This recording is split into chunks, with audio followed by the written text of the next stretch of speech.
Well, I thought tonight we could do something a little bit different, and that is talk about the what happened Tuesday, and evidently what continues over the weekend these days, right?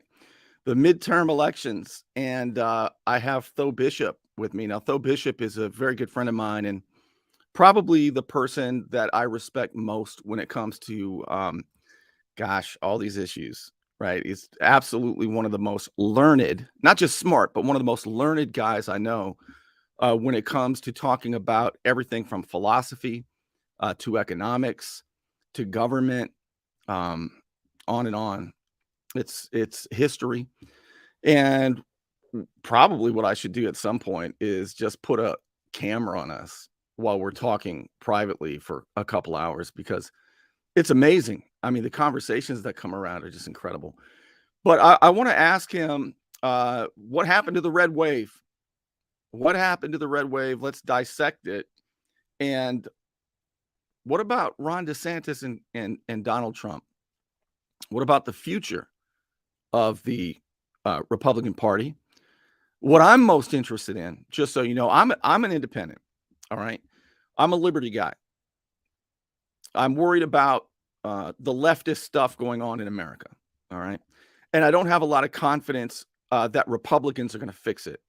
As a matter of fact, what I think is that elections alone won't save a great civilization when politics has become a cultural fetish.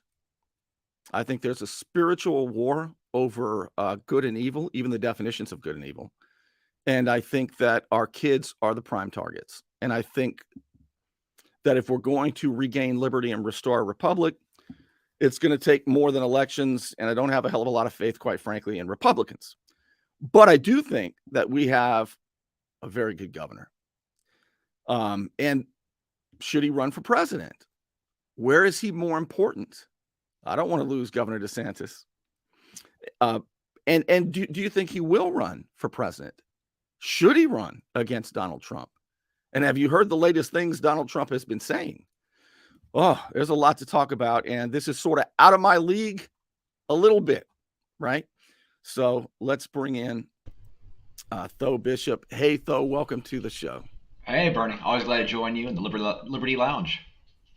I'm so glad to have you, man. And we talked a little bit, Tho and I did, about this stuff. But I'll tell you this, though.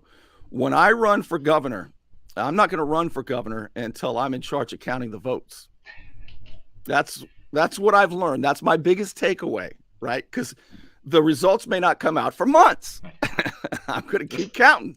That's what we need to pack Mark Anderson a bag and send him over to Arizona. He can start in the Phoenix area. He'll get it all straightened out in about 12 hours. He can leave a rule book for future elections. Then we need him to come back. We don't want to lose him. But yeah, no, it's this doesn't happen in serious countries. For all the hand By the wringing way, that we've Mark had Anderson is the our supervisor Mark of elections. Anderson's So the best supervisor of elections in the entire elections. country. So what happens when Yeah. you put a Navy SEAL in charge of your elections? But for all the hand wringing right. that we heard for months now about the sanctity of democracy, for that to come on, sorry, I didn't have my mic right. So for all of the things that Democrats have been saying about the sanctity of democracy, for these shenanigans, again, on election day, 25% of voting booths or voting stations being down in Maricopa County, the richest part of Arizona. This isn't a lack of funding. This is not simply defendable by government incompetency. I mean, third world countries conduct elections better than this, and there's no. I mean, it's just outrageous.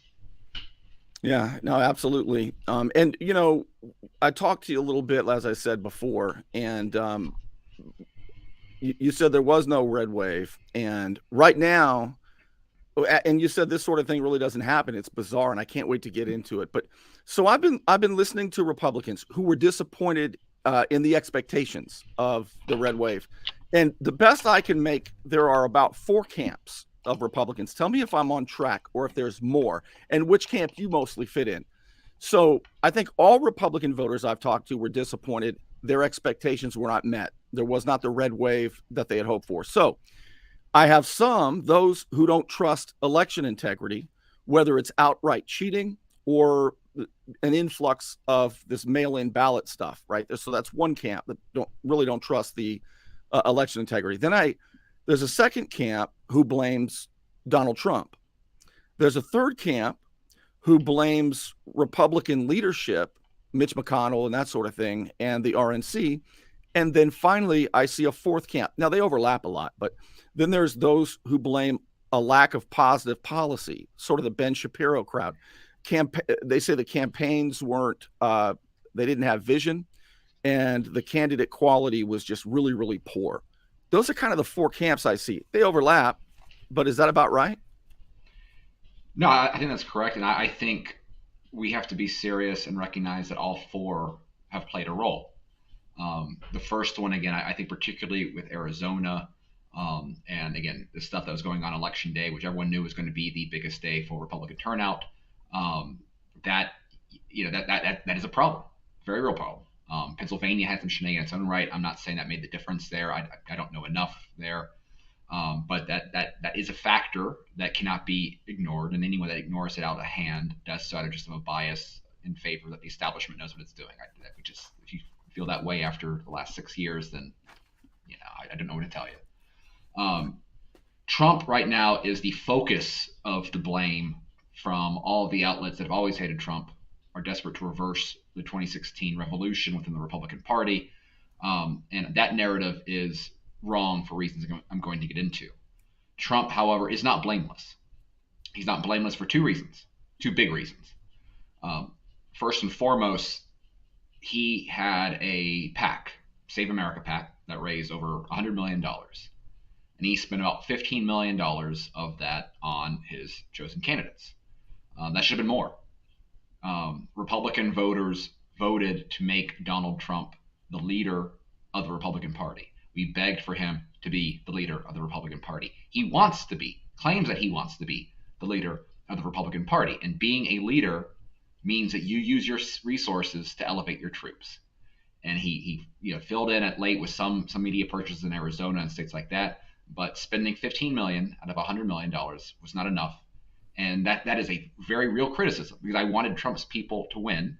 I want Trump to maintain his relevance. I want him to hold back people that again want to turn back the Republican Party into something that is not capable of making America great again. And he should have done more. The second part, though, is that we are still paying for the consequences he made in 2017, when he had the mandate by the voters to purge the Republican Party of these weak, inadequate Republicans. Instead, he made Paul Ryan Speaker of the House. He continues to endorse Kevin McCarthy as Speaker of the House, and in his races, refers to him as my Kevin. He did not get rid of Mitch McConnell, and in fact put Mitch McConnell's wife in the cabinet. Now, in his defense on that, Mitch McConnell did help architect the Supreme Court justices, and those battles, those victories there are important. So if there's anyone there that it was fine keeping, knowing that he was going to be a snake and betray you, McConnell makes a degree of sense. But the problem is that if he had to use that $100 million to help elevate his Senate candidates, now would be the time that we could be replacing a Mitch McConnell with someone like Rick Scott, something that I do not think is off the table yet. But Mitch McConnell is a problem. And then also we have a Romney in charge of the RNC, Ronna Romney McDaniels. And so we have a Mick Republican Party right now between McCarthy, McConnell, and McDaniels, and they're all inadequate for the job ahead, which is saving civilization itself. That leads to the third part. Again, Mitch McConnell raised $200 million. Good for him. He spent $200 million, which is what Trump should have done. The problem is that he took $10 million of funding away from Blake Masters in a very tight race. One that I haven't ruled out. Blake Masters actually just tweeted about 15 minutes ago that the projections, he still thinks he's going to win. Hopefully he does. We'll talk about that more later. He's pulled $10 million in Arizona. Senate in Arizona. And of course, now we just found out that the results, they say, in Arizona, because Katie Hobbs, who's running against Kari Lake, is in charge of counting the votes, and they can't get it done until after the weekend now, she says. So we won't know about that. So, yeah. And so he pulled $10 million of funding. He took that money and he placed it in Alaska, supporting Lisa Murkowski, who was running against a Republican. He did not do anything. McConnell deprived funding of New Hampshire. His team did not pull off the Oz race. So McConnell has, and this is going to get into the point about the lack of vision. McConnell made the explicit decision to have no platform for the Republican Senate campaigns, and we see the results. Kevin McCarthy took funding. He used his war chest and invested it into primaries, spending millions and millions of dollars going after pro-Trump Republicans like Anthony Sabatini down in the Orlando area, like Joe Kent out in Washington. So again, we have a Republican Party that's dedicated not to defeating not to defeating Democrats, but defeating Republicans. That is the state of the current leadership. I think that is the most legitimate reason that the Republican base has a right to be upset, because Republican leadership actively undermined candidates that motivated them most, that the Republican leadership hated. They have a right. It is a form of demoralization by the Republican leadership, specifically McConnell and those guys. Yep. And I mean, they have a right to be pissed about that, I think. Well, and the thing is that they must be held accountable, right? What does the Republican Party tell people? Oh, well, we believe in a merit-based society, right? You got to pull yourself up by your bootstraps and work hard. And when you work hard, you'll get rewarded. And we can't be giving money to people that don't earn it, because that's just bad for society. Well, guess what? The Republican leadership in this country, they don't deserve it. The Republican Party cannot be a party claiming that they care about merit and then put Kevin McCarthy and Mitch McConnell and Ronna McDaniels and put them back in leadership. There's no credibility to a Republican Party that elevates these sort of traitorous losers, mediocrities. And the only reason they're in their positions that they have is because they have really good connections with corporate donors, and they're willing to sell out true believers, people that actually want to take back this country. They will sell them out in a heartbeat. And that's not good enough anymore. It is simply not good enough anymore. The stakes are way too high. We're dealing with a Democratic Party that is so lockstep that they will elect dead guys and the mentally damaged, both of which happened in Pennsylvania. We need better leadership. I want to talk about Pennsylvania. Let's do that right now. But before I do, I can tell that Facebook has, I had somebody tell me today that they weren't able to find my page, even if they searched it. And that's because Facebook thinks that I am a Republican. As I said, I'm an independent. But I can tell that, especially with this topic, they're not notifying people. So I'm asking you if you would notify your friends, tag friends you think might find this conversation enlightening, and maybe even share it on your page. I'm asking if you'll be the notification. All right, let's talk about Pennsylvania. I keep hearing this, and we talked about this a little bit, though, but I'm going to tell you again and everybody else that I keep seeing people posting that Pennsylvania officially has the dumbest voters because they voted for Fetterman. But I'm going to say what I've been saying for 10 years now, and I don't think that's the case. I think it's explained this way, that by and large, Democrats hate Republicans more than they love America. Now, I think it's even worse than that. I think these days that too many Democrats hate Republicans more than they even love themselves or their children. They are driven by absolute hatred. They have created a caricature of what a Republican is, and they will vote for, literally, they would vote for a dead guy. They would vote for the mentally damaged. I mean, they did it before. I don't see a big difference between Fetterman and Biden, quite frankly. So to me, they're not necessarily dumb, although I do think they are that. More than anything, it is their hatred of Republicans. Now, you have a more nuanced answer to explain the Pennsylvania voters. Yeah, it definitely plays a role. But the problem is that we now have a society where people are so spiritually invested into their ideology, right? They now hold unlimited abortion rights as a genuine human rights issue.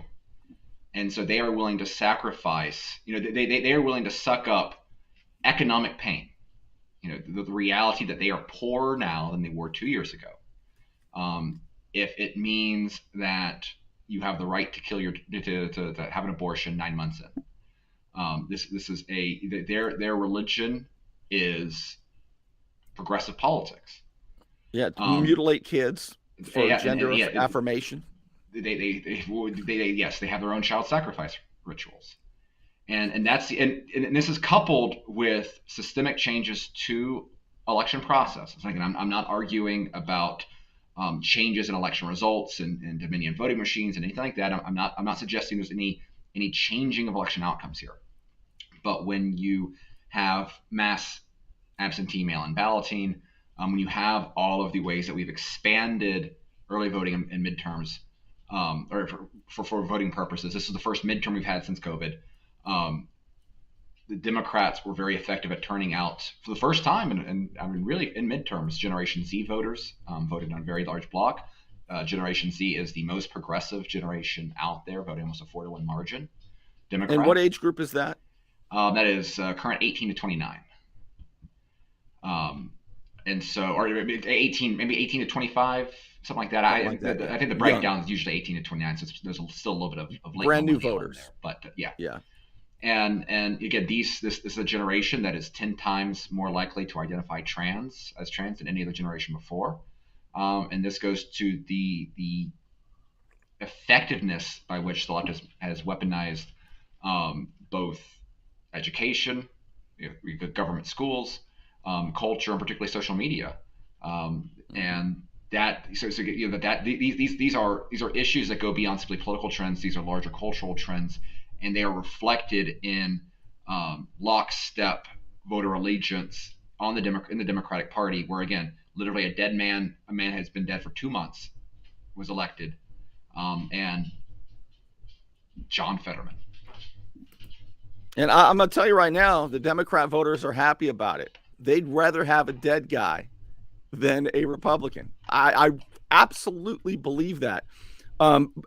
You were telling me too that one of the biggest disappointments and one of the reasons there wasn't a red wave was because of what happened in so many swing districts, or maybe better yet, what didn't happen in so many swing districts. And I want to ask you about the importance of that right after this. You want to look good? You want to feel good? Little John's Big and Tall is where it's at, right across the street from Sky's Pizza Pie, 5700 North Davis Highway. You can find out more online at littlejohnsbigandtall.com. He's also a member of the iTex trading community, where your iTex dollars are welcome. Don't let back pain and neck pain get you down. Find relief at Brown Chiropractic Center on St. Andrews Boulevard in Panama City. Dr. Sherry Brown helps people heal naturally with chiropractic adjustments and deep tissue massage. Call 769-3777. All right, though, so there was no red wave, right? Right. Is that right? And the reason to understand is that even though Republicans are taking the Senate or are taking the House, you would expect a far larger number of seats to swing just by historical norms for midterms, and that's ignoring the fact that exit polls showed 75% of Americans were not happy with the direction of the country, which creates an environment where you'd expect something much, much more. The issue there is there was underperformance in certain swing areas. Even some Maya Flores, I believe, in Texas, actually lost her seat after winning a special election. Some of the Virginia seats people were hoping to swing did not turn out. The big winners, actually, the areas that really saved it, were the 4 new seats that DeSantis was able to create in helping form the map here. Florida gained 4 Republican seats, one of them being new after the census, and 4 New York seats, which were won thanks to the overperformance of Lee Zeldin with his strong, not successful, but strong candidacy for governor up there.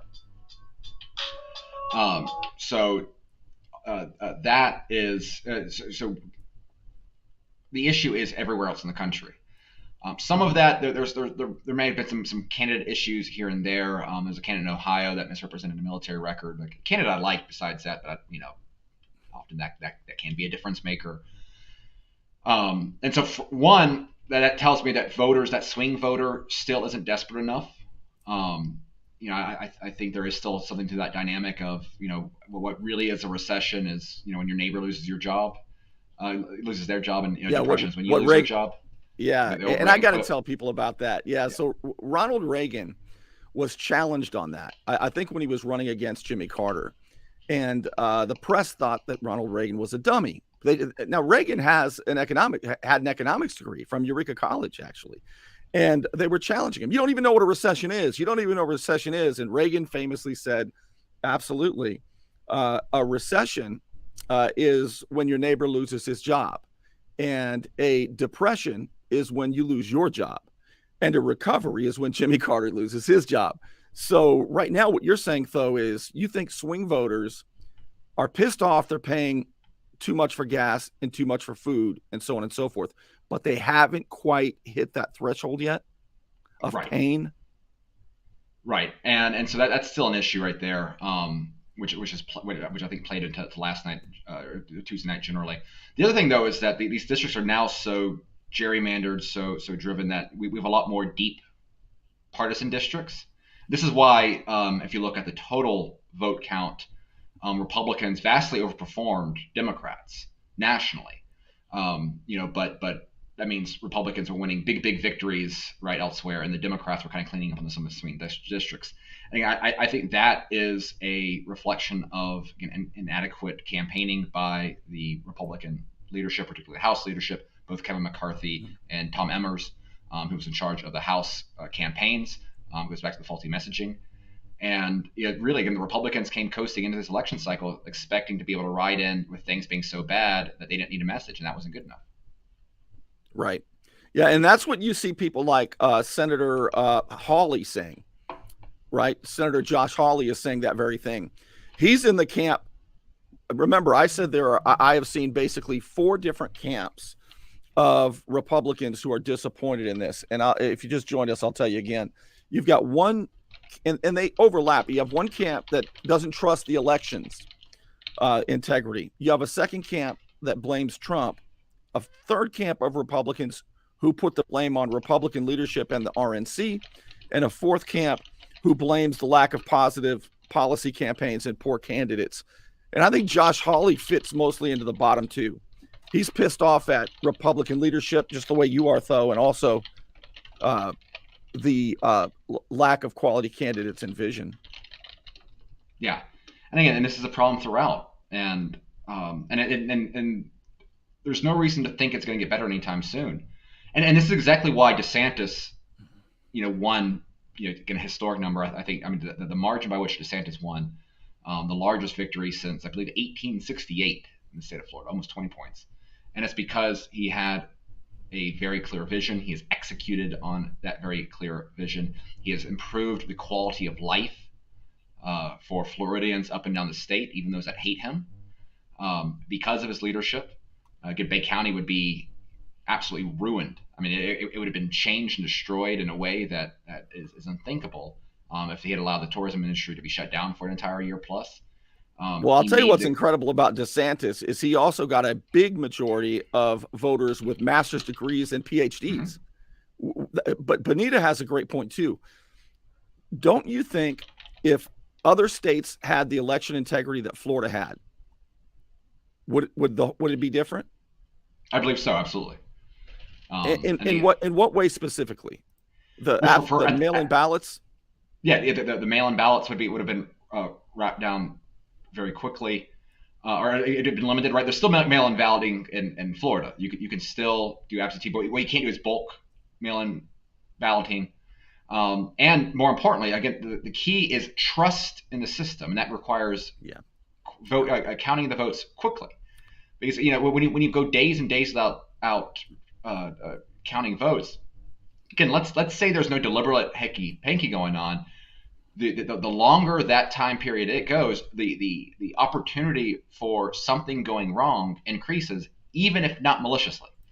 And so again, we need this stuff done very, very quickly. And that's again, Florida's the best in the country right now, and there's no reason. I mean, Florida is several times the size of Arizona. Absolutely no. They were able to. Every other developed country does this stuff in a night. Brazil is able to count. Well, but not though hard. the other developed countries don't have the candidate also counting the votes. Okay, Right. you got to take that into consideration, though. Right. Oh my gosh! I mean, that conflict of interest is unbelievable. So let's talk a little bit about let's talk about what's happening now with Donald Trump, because you've been about the biggest supporter of Donald Trump. You supported the revolution basically in 2016 and on. And where are you now? We love Governor DeSantis. You and I are big believers that we have to have a great governor because we believe in the importance of states. We understand that. What's going on with Trump and his comments lately that have been sort of backhanded, insulting a little bit? Is he serious about running for president, and is he worried that DeSantis is going to challenge him? And do you even want that? I believe he is serious. I'm interested to see the timing now.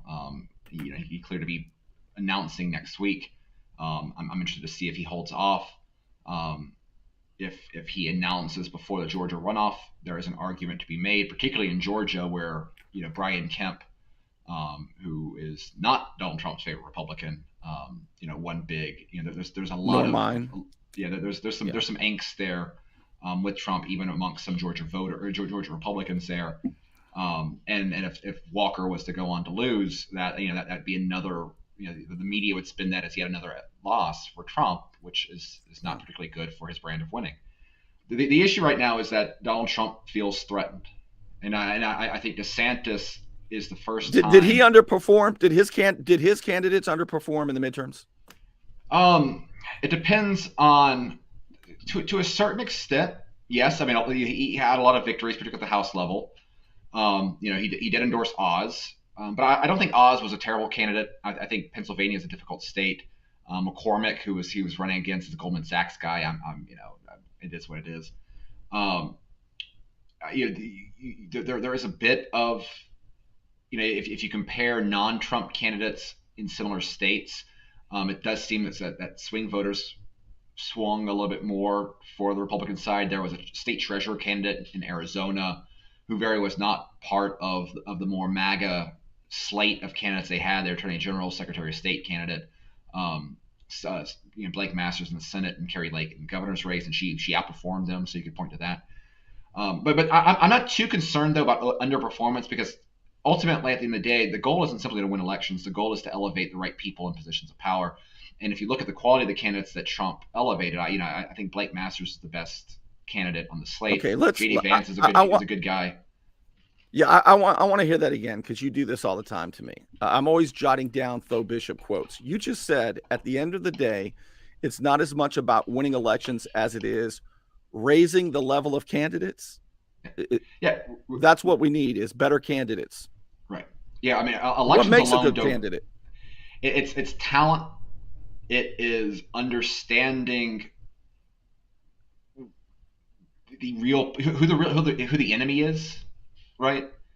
Because right now, I mean, the problem America faces is that our government is systemically corrupt, that we have a deep state that cannot be changed through democratic mechanisms alone, and we need Republicans that are willing to seriously contend with the fact that our FBI cannot be trusted in certain political cases, like we've seen the Donald Trump stuff. Who would you point to as a statesman right now, or a stateswoman right now in office, other than DeSantis? Other than National DeSantis, office, federal. Yeah, because I think the governor's office allows for a little bit more because you're in the executive area there. I think within the federal level, there's a few House candidates, so it's a little bit easier to do it in the House level. I think Thomas Massie has done very well. Chip Roy is someone who is a man of integrity. I think Jim Jordan is the guy that I would like to see step up and run for speaker. I don't know if he will. I think I think Matt Gaetz is perhaps the most talented politician in D.C. right now. Someone who is not simply a cable news sort of star, but someone who has an incredible intelligence, and obviously as you know quite well, being a protege of Don Gates, who has such a great institutional knowledge of kind of the realities of politics as a senator and like Florida Marco for quite a Rubio, while. who I'm not a big fan of, but like Marco Rubio, Matt Gaetz is extremely articulate, like his father as well. I mean, he can make points so well and crisp and snappy. Yeah. But And what about Marjorie Taylor Greene? Do you like her? I think Marjorie Taylor Greene's fantastic as well. Like another person who is far more substantive and intelligent than the way the media depicts her. And there's probably a group of about maybe 25 Republicans that I think are very, very strong. And I think the number is growing. I think we did get some good ones this time. So how do we get more candidates like that? How do we rise? How do we raise the level of candidates? We need two things. One is we need people to step up, which is not always easy. I mean, you look at think about the way that Matt Gaetz has been treated the last several years in particular. I mean, it's a politics of self-destruction out there, and the corporate press are enforcement wings of the Democratic Party. They will harass. This is what makes Christina Pushaw, who was the press secretary for DeSantis, before transitioning to a campaign role. But what made her so effective was her being able to go on the attack against the journalists whose existence is nothing to make the lives miserable of any Republican who's effective. And so that's a problem. The other side is the funding. We have a major problem with the way that the campaign institutions exist on the right now. I mean, once upon a time, the Koch brothers, played a major role in financing Republican politics. Think about the Tea Party waves, and they had all these different outlets. And the Koch brothers aren't donating really to Republican campaigns in the same way they used to. I mean, one of the Koch brothers is dead, but that's the problem is that their grandson really is running the show over there. He is far to the left of his, from the elder Koch brothers, and even Charles Koch is spending most of his time desperately trying to not go down in history as that evil racist Republican. And so he's giving money to all these sort of causes that end up being slush funds for progressive activists. We have seen some changes with Club for Growth and Heritage. These were all old school, old guard sort of Republican apparatuses for a very long time. They've kind of adapted to the Trump era in ways that I think are very positive. So that is good. They spent heavily in Blake Masters' race and things like that. But we're without Sheldon Adelson, who was a major donor, and so you have a lot more oligarchs within the Democratic Party right now than the kind of pockets that fund campaigns historically on the right. And so we're in this situation where we need the infrastructure, the broad infrastructure that you need to have successful nationwide campaigns. It's more than just a candidate going after the vote. There's institutions that go into help fueling this sort of ecosystem. And that's where the right is still, it's adapting to some of the disruptions the last several years. Meanwhile, the Democrats have a smooth running machine right now that has helped them and made the difference in some of these races. And so, but the other side of it though is that we need a vision that can help elevate people to make it easier for your average voter to understand that the Republican running really has the opportunity to improve their lives. And the issue is that for the last, when Trump ran in 2016, it was a wonderful campaign. It was about what he was going to do to make America great again, right? It was going to be build the wall and drain the swamp and all this stuff, right? Get us out of wars, reduce the bureaucracy. Take care of terrorists crossing the border, right? He knew he had some great experts he was going to bring in, yada yada. He had a vision on America's going to be a better place, and then he came into office, and I think I think he's the best president of my lifetime. He left, outside of the issue of COVID, which was out of his control. If you look back at 2019, America was a better place in 2019 than it was when he took over in 2017. Well, I'll tell you what. Look, when it comes, let's go over some of that just real quick, because if you think about Trump and you ignore the tweets, ignore the crazy comments, and let's look at a foreign policy. That is the best foreign policy that I've ever seen that I've ever lived through. If you talk about reducing the administrative state, he basically cut it in half, the federal administrative state. If you talk about these kinds of things, he did a great job. When it comes to policy, he did a pretty good job, a really good job. But boy, he sure pisses people off, and he's just that's what comes with the package, right? You're not going to change it, right? And then 2020, he was running on defending that past record, which he had a lot to defend. And COVID, again, without COVID, I think Trump wins that by a very large margin. Say nothing of the election reform aspect of it. The problem is, and again, the 2020 election I think was absolutely rigged against him. We had conversations about that 2 years ago.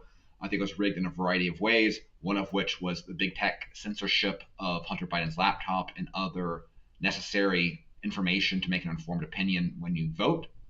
One of it was the unconstitutional changes to election law, in states like Pennsylvania and Arizona. 3 was questionable handling of results and these ballots, and that's all of which a lot of that was on display. These are all very real, undisputable aspects that tamper that election. And so Trump is right to be angry about that, and he is and particularly since so many Republicans refuse to stand up and defend those points. He's right to be angry about that. The problem is that being righteously angry isn't enough to lead. And what America needs right now is a leader on the right. And so the more that Trump makes this about, if you listen to again, I was listening to his entire Ohio rally talk, right before the election. He was talking about things that, for the most part, he was talking about things that he did in the past. He was talking about the election. It was the greatest hits of his enemies. He doesn't. He's still working on an actual vision for what he'll do. Now the other side of it, though, is that he's got people around him that are doing this. There was a memo that came out a couple months ago. So the issue is that if Trump could continue, if his focus is settling past grudges, and now in particular, if he's feeling, if his priority is to kind of check the young whippersnapper DeSantis to make sure that he doesn't get on his stage, he's not leading. And what the right desperately needs, what we need is someone who can take that spirit of 2016, that can take them an America First message and lead. Okay, so what I want to ask. Yeah. All right. So when we get back, I want to ask you, what has Trump been saying about DeSantis? What are the latest things Trump's saying about DeSantis?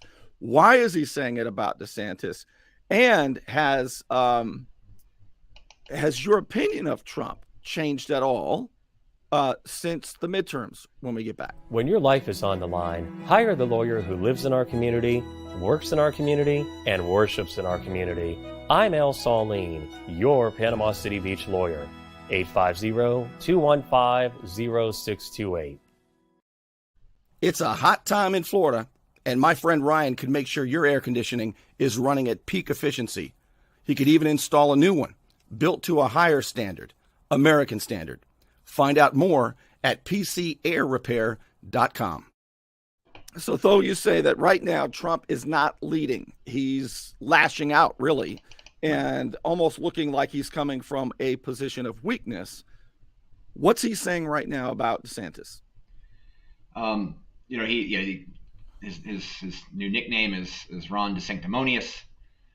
He's threatening, I've got unflattering information that maybe only his wife knows. No, I think he said he has information, dirt on him that he'll release that his wife doesn't know, is what I think he said. Yeah. And then he had a statement out today kind of outlining his and to be fair, most of what he said tonight is actually accurate, right? He was detailing how DeSantis had basically no chance in the polls until his endorsement. He skyrocketed.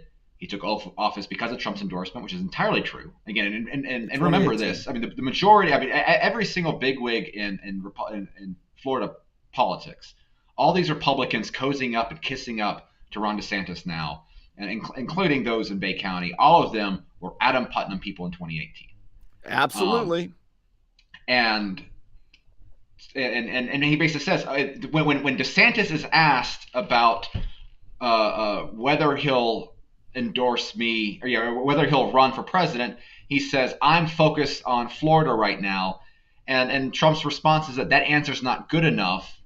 And again, Trump is, and to be fair, DeSantis is inviting the perception that he's thinking about 2024. I mean, DeSantis could have put a pin in this a while back, but the problem is that if you're Ron DeSantis and you are the governor that everyone wants, you're on the top of your game, and you see your nation, your country in crisis, and you think you can do a better job. It's hard to tell a Ron DeSantis, wait your turn. Particularly if you're a man of ambition, and like that's the thing. We're dealing with two people who are alpha personalities. It's that the alpha personality is why they're good at what they're doing. But it's it is not helping Trump right now to be hitting DeSantis. Now, my preferred situation, it has been for the entire time, I want 4 more years of Trump. I want DeSantis to serve his entire term, and then I want 24 years of DeSantis. Like, that's what I would like. I am not at all, wanting to move on from Trump.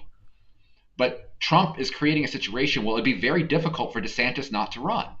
He is hurting himself right now, and he needs to. He needs to stop it. We need Trump on his A game.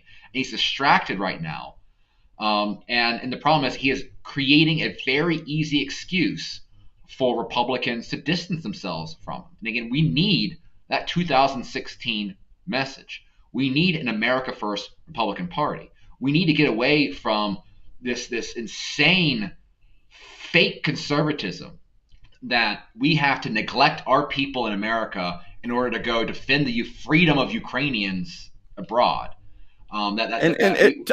Explain who's doing that. Obviously, Mitch McConnell, obviously the Republican leadership.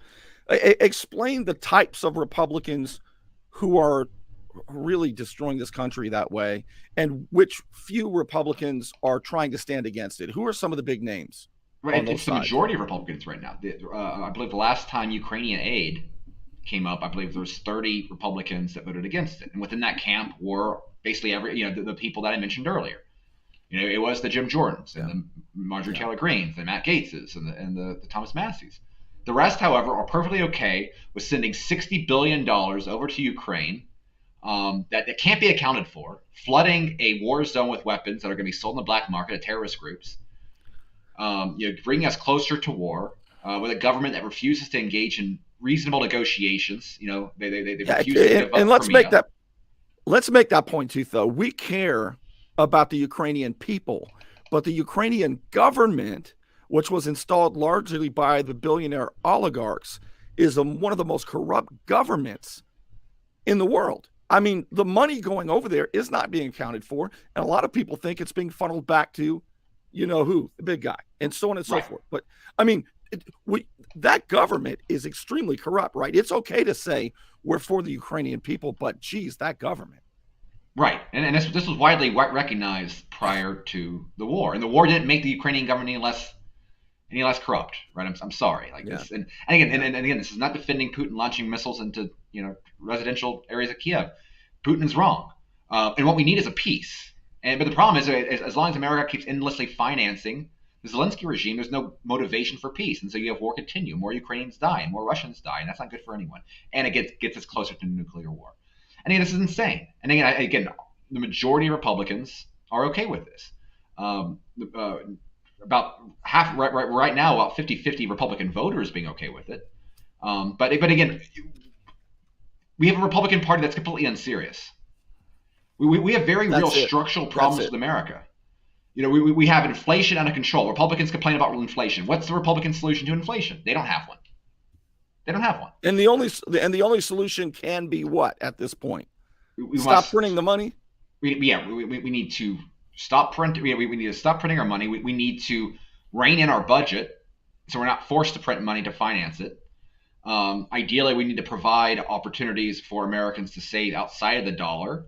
Make it easier for that. Be able to buy gold and things like that, not be taxed for it. I think that'd be a very good thing. We need to get serious about entitlements, runaway spend. We need to get serious about the fact that young people have an increasingly difficult time of owning their first house. Have a hard time getting married at a young age. We're having fewer children. These are civilizational issues. Yeah. And it's not being fixed by these sophomore, by the sort of stuff that the Republican Party wants, that Kevin McCarthy wants to distract us to, because the Republican Party cares about winning and maintaining very nice spots in D.C. and then blaming Democrats when things don't go right. And again, these things are way too high right now. So it seems to me that the answer to inflation, and you know this better than I, which is why I love talking about this. I think of three things: we need tight monetary policy, less government spending, and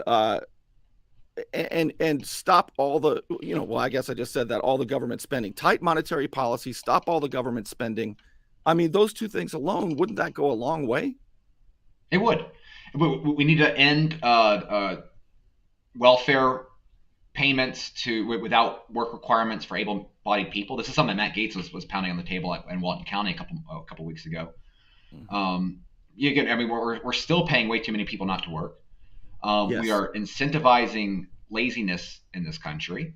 Yep. And again, these are very real issues. And again, you talk to, and again, these aren't simply solved by politics, right? Again, we have young people that have lost a sense of meaning, lost any sort of connection to any sort of spirituality that places themselves not as the highest part of the universe. And these are not things that can simply be solved by politics alone. But if we have a right that's not interested in seriously addressing these sort of things, if we have a Republican Party that's not seriously addressing issues, then we can't make America great again. We can't save what we've got. And we are at the very real threat at losing the entire heritage of what we've inherited. Look, natural incentives matter. And when people don't have to work, when we are funding people not to work, we are funding our own demise. When we are funding people so that they can spend all of their time protesting and destroying cities because they have housing subsidies, they have every kind of subsidy in the world. Only suckers have jobs. What do you need with a job? We are funding our own demise. Do you know when people will get responsible again, though? When they have to. Yep. It's just like if you have a teenager in the house, right? Turn off the lights. Did you turn off the lights? How do you keep forgetting to turn off the lights? Daryl Day used to say this on the radio. He said, when my teenagers get their own apartments, he's going to drive over there and just continuously turn on all the lights because they'll understand when they got to pay the bill. That is the only time people will become more responsible. Yep. And I think now part of this is that federal politics right now is designed not to be serious. There's very little that is done through the legislative process. Most of it's done through various agencies and things like that. Yeah. And then the problem is, again, so Republicans have to be as serious about purging the administrative state and restocking with our people, like Trump was. That's one thing Trump did great, and that is something that he would be even better at the next time. The reason why DeSantis has been so effective is that it's a lot easier to get things done and actually solve problems at the state level. And this is why I would much prefer DeSantis to have 4 more years as governor, is because what he's done a great job of is creating models that other red states have adapted. And really, well, for one thing, states can't carry deficits. States can't carry deficits. Yeah, for the most part, yeah. And that's a major reason. And so again, when DeSantis banned vaccine mandates, you started seeing states do it. Now, a lot of states still refuse to do so out of like, oh, it's a private property thing, which I'm completely, I don't buy that as an excuse there. Banning vaccine passports, other states followed. You're seeing other states follow on banning child mutilation in the name of gender affirmation surgery. Yeah. You're seeing across the board. DeSantis leads, other states follow. And what we need is, if you gave me a DeSantis in every state, who becomes president is a less important issue. That's right. That's right. But the problem is that the Republican Party itself, again, right now needs a leader, and Trump is not wanting to fill that role right now. And I think that's precisely why you see so many people flocking to DeSantis, and that includes people who were and still are Trump supporters, and unfortunately, it also includes a lot of very opportunistic people that think that they can use Trump to reverse some of his gains. Now, the good thing is that I don't think Ron DeSantis is going to be manipulated by them any more than he was manipulated by Rick Scott, Jeb Bush people in Tallahassee. He made those people bend the knee to him. He didn't bend the knee to them. And that's exactly the sort of thing that we need. But this is a very, the big takeaway from this week is that, I am more concerned right now about this country and the inability of the Republican Party to rise to do what is necessary than I've been since 2016. And that's we need a lot of people stepping up and getting serious about these things. So let me ask you about this. I've got two more big questions for you. One is about Blake Masters, who they're still counting the votes in Arizona. He's running for the U.S. Senate. He's a young guy, a Republican, and he's your favorite guy. He is the ideal candidate for you. I know because you told me. So let's talk about the virtues of Blake Masters and what makes him such a great statesman. And then I want to end this tonight asking you if there's a silver lining behind all this. Let's talk about Blake Masters. Who is he? So he's a 36-year-old former managing director for Teal Capital, which is kind of a venture fund out in it's invested in a variety of things. He was a Stanford grad, went to Stanford Law. We're talking about top 1% intelligence. What makes him particularly interesting for me, since I worked for the Mises Institute, promoting the ideas of scholars such as Murray Rothbard and Ludwig von Mises, Austrian economics, free market economics, markets, which I absolutely subscribe to. Yeah, absolutely. And so Blake Masters was reading this stuff back in high school through college.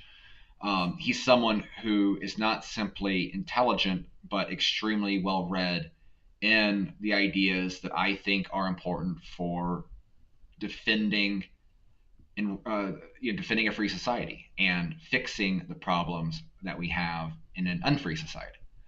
And those two are not always the same, right? Intelligent people that aren't shaped by the right ideas. Blake Masters gives you both. He also understands what time it is. He recognized the limitations of traditional Republican politics. For example, he understands the necessity to get serious about purging the administrative state.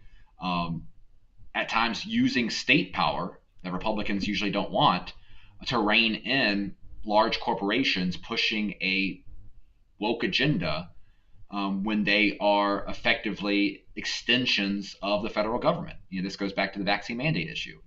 Ron DeSantis got criticized by a lot of very serious libertarians because, again, he was telling a private company what to do, but the private company is subsidized by the Fed.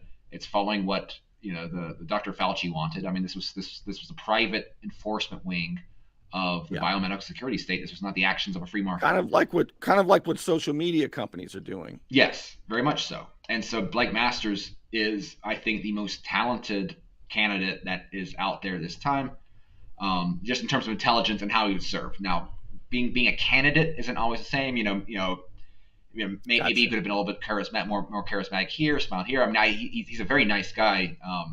Tucker Carlson did a great little mini documentary about him that was out a couple of weeks ago. And again, I'm still have hope that he's going to cross that finish line. The thing is, one Blake Masters is worth 500 Dan Crenshaws, right? Again, it goes back to the point. We need better people leading this country, and he's one of those better people. Yeah. So, no red wave, and I got to tell you, I didn't see any better alternative, but I am so tired of being let down by Republicans. And the only answer to that, I guess, is, as you said, we're going to have better candidates, but that's always been the case. So I'm really worried about the future of America, because again, I don't think it's going to be solved solely at the with elections, right?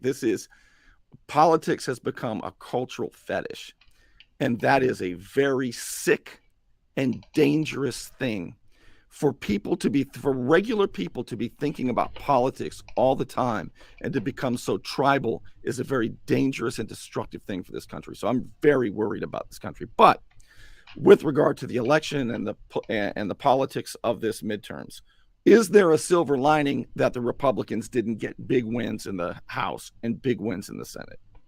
Well, the silver lining goes back to the leadership point. If, as the result of this, Kevin McCarthy is challenged as Speaker, if, as a result of this, again, I think Rick Scott is going to challenge Mitch McConnell in the Senate. If, as the result of this, we get one or two of them knocked out, while still having the House and hopefully as well the Senate to stop the worst things the Biden administration can do, then that would be a silver lining. I would rather have 51 seats in the Senate and no Mitch McConnell, right? Than 54 seats in Mitch McConnell, particularly if one of the 51 is Blake Masters, particularly in that case. Now I'd rather have a 5-seat majority without Kevin McCarthy than a 30-seat majority with Kevin McCarthy, because we know that these people aren't adequate, and we deserve better. America deserves better. And hopefully, again, what we need is leadership from people like Ron DeSantis and Donald Trump both, to help elevate the Republican Party and make it what it needs to be to make America great again. So I appreciate you being with us so much. Anything else we should be thinking about as just citizens trying to do our part to regain liberty and restore this republic? What should we be doing now? We've waited and waited and we voted in the midterms, and now there's like a big adrenaline fall, Well, one is pray. We need prayer. We need prayer. The second thing is pay attention to, next year we're going to have some local government races, right? We're going to have Panama City. We're going to have Lynn Haven. We need to adopt a county over country sort of mindset. We need to take care of our backyards first and foremost.